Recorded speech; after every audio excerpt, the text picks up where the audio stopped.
Assalamu alaikum wa rahmatullahi ta'ala wa barakatuhu. Muna muku lale marhabin da zuwa shafinmu na Mujarrabatul Asrar TV da domin samun karatunmu na ramli da asraru kala-kala daban-daban.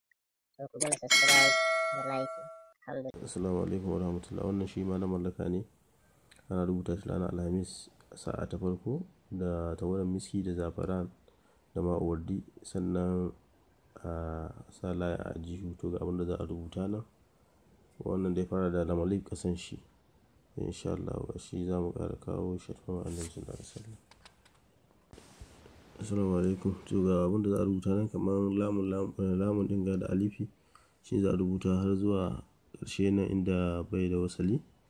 A gashi nan kuna gani daidai daga shi kuma sai wani na mahabbatan.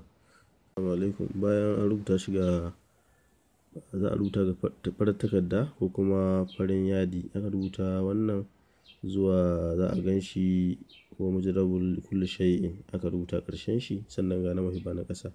To za a yi ne a sa layan za a sa ta ga murhu wannan su ta ji wuta kullum. Sannan bayan ƙarshen rubutun za a rubuta sunan ɗali'i sama, sunan matsalubi ƙasa. Wato ma'ana wanda ke so da kuma wanda ke so shi ita ce ƙasa.